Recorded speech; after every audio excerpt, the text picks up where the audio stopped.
आताच्या क्षणाची सर्वात महत्त्वाच्या बातमीवरती आपण नजर टाकणार आहोत आणि ही बातमी आहे ते म्हणजे शालेय विद्यार्थ्यांसाठी। खरं तर सर्वांपर्यंतच जो टाइम टेबल आहे आपल्या शालेय विद्यार्थ्यांचा तो पोहोचला असेल। जर तुम्ही सुद्धा एक कर्तव्यदक्ष पालक असाल तर हा व्हिडिओ तुमच्यासाठी सर्वात जास्त महत्त्वाचा ठरणार आहे। आजचा व्हिडिओ संपूर्ण बघा आणि त्यात तुमच्या प्रतिक्रिया काय असतील ते नक्कीच मांडा। आज आपण ही चर्चा करणार आहोत की बदलापूरसह संपूर्ण महाराष्ट्रामध्ये संपूर्ण देशभरामध्ये जे आहे आता उन्हाचं तापमान दिवसांदिवस वाढत चाललेलं आहे आणि जर आपण बघितलं तर महाराष्ट्रामध्ये साधारणतः आपण बदलापूरचीच गोष्ट करूया। गेल्या 2-3 दिवसापासून सुद्धा उष्णता भरपूर जास्त प्रमाणात वाढते आहे आणि त्याचमध्ये जर आपण बघितलं तर शालेय विद्यार्थ्यांचा टाइम टेबल सुद्धा तुम्हा सर्वांच्याच हातामध्ये आला असेल। असं सांगण्यात येतंय की राज्य शिक्षण मंडळाच्या शाळांतही आता सीबीएसई पॅटर्न हा सुरू करण्यात येणार आहे आणि त्याचमुळे जर आपण टाइम टेबल बघितला शालेय विद्यार्थ्यांचा तर शाळा ह्या एप्रिल महिन्यामध्ये सुद्धा सुरू असणार आहे। त्याच रिलेटेड आज आपण या लाईव्हच्या माध्यमातून चर्चा करणार आहोत। भरपूर ठिकाणी हे जे शिक्षण विभागामार्फत जो निर्णय घेण्यात आलेला आहे त्याला विरोध देखील दर्शवला जातो आहे। तुमच्या याच्यावरती काय प्रतिक्रिया आहे त्या सुद्धा नक्कीच देत चला, कारण तुमच्या प्रतिक्रिया सुद्धा खूप जास्त योग्य असतात। संपूर्ण माहिती घेऊया आपण की नेमकी माहिती काय आहे। जर तुमच्या घरातही काही विद्यार्थी असतील किंवा मुलं असतील, तुम्ही सुद्धा एक पालक असाल तर टाइम टेबल तुम्ही बघितलाच असेल। माझ्या हातामध्ये टाइम टेबल आलेला आहे शालेय विद्यार्थ्यांचा यंदाचा, आपण तो बघूया सर्वप्रथम। तर टाइम टेबल मध्ये जर आपण बघितलं तर शिक्षण विभागाकडून आपल्याला जो टाइम टेबल आलेला आहे त्याच्यामध्ये आपण स्पष्टपणे बघू शकतो 8 एप्रिल भर उन्हाळा आहे, ज्या वेळेमध्ये विद्यार्थ्यांना सुट्टीचा हा कालावधी असतो। खरं तर थोडीशी एक माहिती घेऊया आपण की साधारणतः सुट्टी कधी कधी देण्यात येते।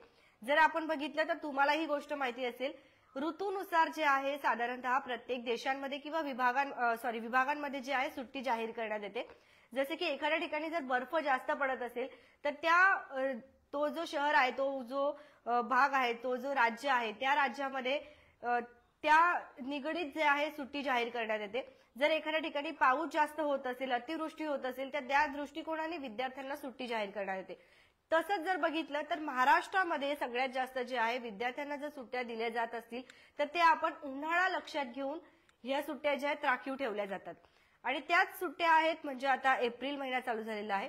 साधारणतः मार्च महिन्याच्या शेवटी विद्यार्थ्यांना सुट्ट्या लागतात। मार्च महिन्यामध्ये संपूर्ण जो अभ्यासक्रम आहे तो संपवला जातो आणि एप्रिल महिन्यामध्ये संपूर्ण विद्यार्थ्यांना जो आहे आराम दिला जातो, कारण उन्हाचं तापमान अतिशय जास्त प्रमाणात वाढलेलं असतं। परंतु जर यंदाच्या वर्षी आपण बघितलं तर आता मार्च महिना चालू आहे, 21 मार्च आहे, अजूनही भरपूर शाळांमध्ये ज्या विद्यार्थी आहेत 1ली ते 8वी पर्यंतचे त्यांचे जे आहे एक्झाम अजूनही झालेले नाहीयेत। त्यांचे जे फायनल एक्झाम आहेत त्यांचा टाइम टेबल आता आपल्याकडे आहे। तर याच्यामध्ये असं सांगण्यात आलंय की 8 एप्रिल आता हा आपल्याला शिक्षण विभागाकडून आलेला टाइम टेबल आहे। 8 एप्रिल 2025 रोजी डायरेक्ट 8वी ते 9वीचा जे आहे प्रथम भाषेचा जो हे असणार आहे पेपर्स असणार आहे ते चालू होणार आहे 8वी 9वीचे।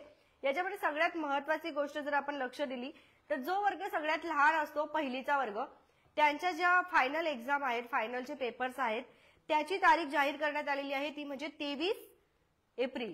तर 23, 24, 25 एप्रिल अशी यांची तारीख असणार आहे। हा निर्णय तुम्हाला योग्य वाटतोय का नक्कीच सांगा, कारण आता सध्या असंच सांगण्यात येते की 23, 24, 25 रोजी जर एवढ्या छोट्या छोट्या चिमुकल्या मुलांच्या एक्झामच्या आहेत एप्रिल महिन्यामध्ये घेतल्या जातील तर अजून अख्खा पूर्ण 1 महिना त्यांना काढायचा आहे। आणि त्यातमध्ये जर आपण बघितलं तर उष्णतेचं तापमान हे दिवसांदिवस वाढत चाललेलं आहे। उन्हाळा एवढा तीव्र होतोय की आपण घरातून बाहेर निघणं सुद्धा कठीण झालेलं आहे। एवढ्या परिस्थितीमध्ये मुलं 1 महिना कसा वेट करतील, अशीच विविध अशा भागांमधून विरोध देखील दर्शवला जातो आहे। संपूर्ण माहिती अजून आपण बघूया। त्यानंतर 3री, 4थी, 5वी, 6वी, 7वी, 8वी सगळ्यांसाठी सेम सत्र लागू होतो आहे। 23, 24, 25 ही साधारण शेवटची तारीख ठेवण्यात आलेली आहे। 25 एप्रिल पर्यंत जे आहेत परीक्षा चालू असणार आहे शालेय विद्यार्थ्यांच्या। तुमच्या काही प्रतिक्रिया आहेत का ते सुद्धा नक्कीच देत चला। संपूर्ण अजून काही माहिती घेऊया आपण की नेमका असा निर्णय काय घेण्यात येतो आहे किंवा काय आहे, याच्यावरती तुम्हालाही डिटेल माहिती असेल ते सुद्धा नक्कीच द्या। आपण गुगल सर्च करून अजून जी माहिती आहे, राज्य शिक्षण मंडळाच्या शाळांतही आता सीबीएसई अभ्यासक्रम लागू होणार आहे। सन 2025 आणि 2026 शालेय वर्षापासून त्याची कार्यवाही करण्यात येणार असून 1 एप्रिल पासून सत्राची सुरुवात होणार असल्याचे असं सांगण्यात येत आहे. हा निर्णय तुम्हाला कितपत योग्य वाटतो आहे ते सांगा. एक साधारण भाषेत जर सांगायचं झालं तर आपण बघितलं की भरपूर अशा बदलापूरसह संपूर्ण महाराष्ट्रामध्ये सीबीएसई पॅटर्नच्या शाळा ह्या आहेत. परंतु ज्या शाळांमध्ये सीबीएसई पॅटर्न हे राबवले जात नाहीत, जिथे स्टेट बोर्डचा सिलेबस आहे, त्या शाळांमध्ये सुद्धा आता असं सांगण्यात येत आहे की सीबीएसई पॅटर्न राबवा. अर्थातच सीबीएसई पॅटर्नचा जो सिलेबस आहे तो खूप जास्त असतो आणि त्याचे जे बुक्स वगैरे आहेत ते सुद्धा खूप मोठे असतात. त्यामुळे तो सिलेबस कंप्लीट करण्यासाठी म्हणा किंवा मुलांवरती बर्डन थोडंसं कमी यावं यासाठी त्यांचे जे शाळा आहेत त्या थोडंसं लवकर चालू होतात ऍज कम्पेअर टू आपल्या स्टेट बोर्ड पेक्षा. त्यामुळे त्यांचा जो सुट्टीचा कालावधी आहे तो सुद्धा कमी असतो. पण आता असं सांगण्यात येते की सगळ्यात ज्या शाळा आहेत त्याच्यामध्ये सीबीएसई पॅटर्न हा लागू करण्यात येणार आहे. म्हणजेच राज्य शिक्षण मंडळाच्या जितक्याही शाळा आहेत सगळ्यांमध्ये सीबीएसई पॅटर्न हा लागू करण्यात येणार आहे. आणि त्याचमुळे जर कुठेतरी आपण बघितलं तर शिक्षण पद्धतीमध्ये होत असलेली ही हालचाल आपल्याला दिसून येते आहे. परंतु त्याचाच कुठेतरी परिणाम आपल्याला शालेय विद्यार्थ्यांवरती होताना दिसून येणार आहे का? तुमचं काय मत आहे ते सुद्धा नक्की सांगा. थोडासा आवाज तुम्हाला चेंज होऊन येत असेल तर क्षमा असावी. थोडंसं आवाज आज बरा नाहीये आणि सर्दी सुद्धा आहे, त्यामुळे तर काही उच्चार वगैरे चुकत असेल तरी सुद्धा क्षमा असावी. प्रयत्न फक्त एवढा आहे की आता सध्या बदलापूरसह संपूर्ण महाराष्ट्रामध्ये जी परिस्थिती आहे ती तुमच्या सर्वांपर्यंत पोहोचवली. जर तुम्ही पालक असाल तर हे दुःख तुम्हालाही माहिती असेल की एवढ्या उन्हामध्ये मुलांची तयारी करणं, परत त्यांचा अभ्यासक्रम सगळं काही त्यांच्याकडनं करून घेऊन त्यांना एक्झामसाठी प्रिपेअर करणं अतिशय जास्त एक कठीण आहे. आणि त्यामध्ये 23, 24, 25 हा एक असा कालावधी असतो जेव्हा कुठेतरी विद्यार्थी आपल्या आजी आजोबांच्या गावी, आपल्या गावातल्या ज्या शाळा आहेत, गावातले ज्या आठवणी आहेत त्या एन्जॉय करत असतात. खरं तर असं बोलतात की लहानपण देगा देवा साखरेचा गोळा. आणि त्याचबरोबर जर आपण बघितलं तर लहानपण आता सध्या मुलांचे एन्जॉय करायचे दिवस आहे. आणि जर कधी त्यांचं लहानपण आपण कुठेतरी हिरावून घेतो आहे का, असाच प्रश्न वारंवार आपल्याला सगळ्यांनाच विचारावंसं वाटतोय. खरं तर हा विरोध आपल्याकडून नाही तर संपूर्ण महाराष्ट्रभर जो आहे विरोध याला दर्शवला जातो आहे. कारण उन्हाळा हा तीव्र होतो आहे, आपणही बघितलं. काही प्रतिक्रिया येत आहेत का आपण नक्कीच बघूया. प्रतिक्रिया वगैरे येत आहेत आपल्याला काही. तर तुम्ही तुमच्या जे विद्यार्थी, तुमचे जे मुलं आहेत कोणत्या शाळेमध्ये आहेत त्यांचाही टाइम टेबल आलेला आहे का, त्यांच्या एक्झाम झालेल्या आहेत का, तुमचं याच्यावरती काय मत आहे, काय प्रतिक्रिया आहेत ते सुद्धा तुम्ही नक्कीच द्या. कारण एक पालक या नात्याने तुमचा प्रश्न, तुमच्या ज्या प्रतिक्रिया आहेत त्या मांडण्याचा तुम्हाला सगळा परिपूर्णपणे अधिकार आहे.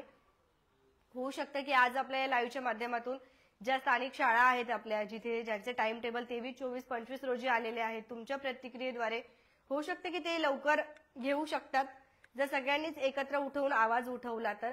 परंतु हा जो टाइम टेबल आहे तो शासनातर्फे आलेला आहे, शिक्षण मंडळातर्फे आलेला आहे आपल्या, त्यामुळे अतिशय कमी हे आहे त्याच्यामध्ये चान्सेस आहेत की तो चेंज होऊ शकतो.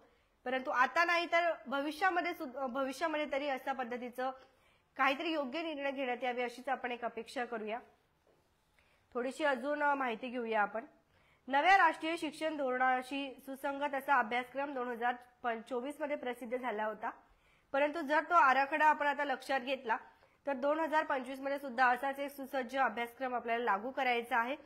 परंतु जर आपण सीबीएसई पॅटर्न हा राबवला तर त्यांच्याप्रमाणे त्यांचा जो टाइम टेबल असतो तो आपण कुठेतरी आता स्वीकारत आहोत का, असंच म्हणायला हरकत नाही. आणि तुमचं काय मत आहे याच्यावर ते सुद्धा नक्कीच सांगा. लहान मुलांचं बालपण आपण कुठेतरी हिरावून घेतो आहे का? पहिली दुसरीतली मुलं आहेत त्यांचा सुद्धा 23, 24, 25 असा टाइम टेबल ठेवण्यात आलेला आहे. आता ही पहिली दुसरीतली मुलं जे आहे, 5वी 6वीतली मुलं आहेत त्यांचं बालपण आहे आता सध्या. वर्षभर ते मुलं मेहनत करतात, परंतु त्याचमध्ये एवढा तीव्र उन्हाळा आहे. जर उन्हाळा नसता तर गोष्ट वेगळी होती. परंतु एवढ्या तीव्र उन्हाळ्यामध्ये मुलं परीक्षेला कसे जातील, कसे सामोरं करतील. आणि त्याचबरोबर लगेच जून महिन्यामध्ये आपल्याला तर माहितीये 16 किंवा 15-16 जूनला आपल्या शाळा चालू होतात. साधारण 1 जून पासून हा कालावधी असतो. कधी 16ला होतात, कधी 15ला होतात, कधी 14ला होतात. तुमच्या याच्यावरती काय प्रतिक्रिया आहे ते सुद्धा तुम्ही नक्कीच देत चला. एक कर्तव्यदक्ष पालक म्हणून तुम्हाला तुमचा निर्णय काय असणार आहे, तुमची मतं काय असणार आहे हे सुद्धा नक्कीच मांडत चला. बघत रहा आपले बदलापूर. स्वप्नालीसह हा निर्णय काय कसा वाटतं तुम्हाला ते सुद्धा सांगा. आणि तुमचा जो पाल्य आहे कोणत्या शाळेमध्ये आहेत आणि त्यांच्या इथे एक्झाम झालेले आहेत का, त्याच्यावरती आजूबाजूच्या परिसरामध्ये तुमचे सगळ्याची मित्रमंडळी आहेत, तुमचा जो पालक वर्ग आहे त्यांच्या काय प्रतिक्रिया आहेत ते सुद्धा आमच्यापर्यंत नक्कीच पोहोचवा. बघत रहा आपले बदलापूर. धन्यवाद.